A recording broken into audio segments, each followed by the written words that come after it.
akan menjelaskan apa itu takhayul. Takhayul adalah kepercayaan pada hal-hal yang tidak terbukti secara ilmiah dan seringkali bergantung pada kekhayalan atau superstisies. Takhayul dalam konteks agama Islam sering juga disebut sebagai khurafat atau bid'ah. Ini adalah keyakinan atau praktek-praktek yang tidak didasarkan di dalam Al-Quran, hadis, maupun ajaran-ajaran Islam yang lain secara sahih. Meskipun agama Islam mengajarkan keimanan pada Allah Subhanahu wa taala, takdir dan kehidupan setelah mati, namun ada beberapa praktik takhayul yang berkembang di masyarakat muslim.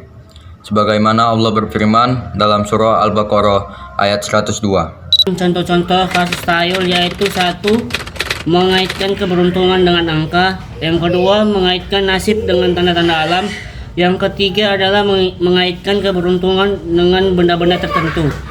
Yang keempat, mengaitkan penyakit atau kesalahan dengan ilmu sihir atau santet. Yang terakhir adalah menyembah kuburan atau makam. Saya akan menjelaskan apa itu nifaq. Nifaq adalah ketidaksamaan antara apa yang di dalam hati dengan perbuatan yang dilakukan.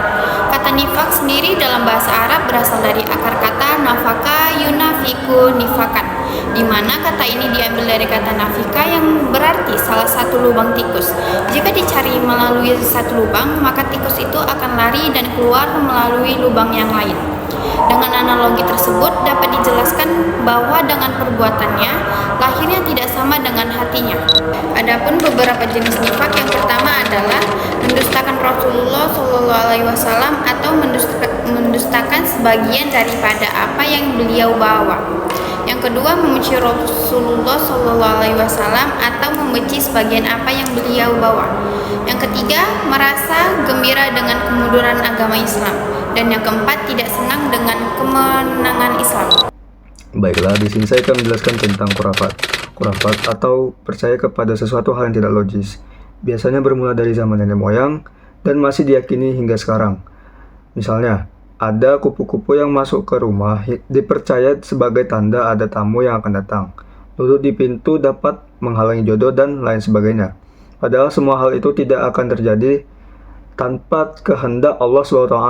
Sebagaimana firman Allah dalam surah Yunus ayat 107 dan surah Al-Baqarah ayat 170 sampai 171. Saya akan menjelaskan ciri-ciri khurafat. Yang pertama, tidak didasarkan pada nas syariat, yaitu Al-Quran atau hadis Nabi Muhammad SAW. Yang kedua, berupa cerita-cerita rekaan, dongeng, hayalan, atau parut. Yang ketiga, bersumber kepada kepercayaan-kepercayaan lama dan bertolak belakang atau berseberangan dengan Islam.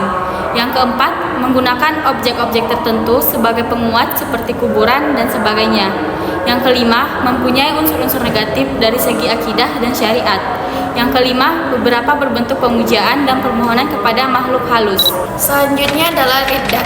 Riddah adalah istilah dalam Islam yang merujuk pada tindakan atau keadaan seseorang yang murtad atau meninggalkan agama Islam. Secara harfiah, riddah berarti pembalikan atau permurtadan. Dalam konteks agama Islam, riddah mengacu pada perubahan keyakinan seseorang dari agama Islam ke agama lain, atau keadaan di mana seseorang meninggalkan keyakinan agama secara keseluruhan. Dalam pandangan agama Islam, riddah dianggap sebagai tindakan yang serius dan dianggap sebagai pelanggaran terhadap agama Islam, seperti firman Allah dalam Quran surah Al-Baqarah ayat 217. Baik, selanjutnya saya akan menjelaskan macam-macam riddah. Yang pertama, riddah dengan sebab ucapannya. Contohnya adalah mencela Allah atau Rasulnya, menjelek-jelekan malaikat, atau salah satu seorang Rasul. Yang kedua, riddah dengan sebuah perbuatan. Contohnya, melakukan sujud kepada patung, pohon, batu, atau kuburan, menyembelih hewan untuk dipersembahkan kepadanya.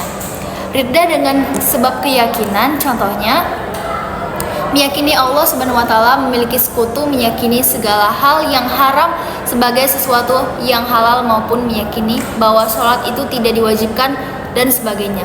Yang keempat, riddah dengan sebab keraguan. Contohnya, meragukan sesuatu yang sudah jelas perkaranya di dalam agama, seperti meragukan diharamkannya syirik, kamar, dan zina, atau meragukan kebenaran Nabi dan ajaran Islam.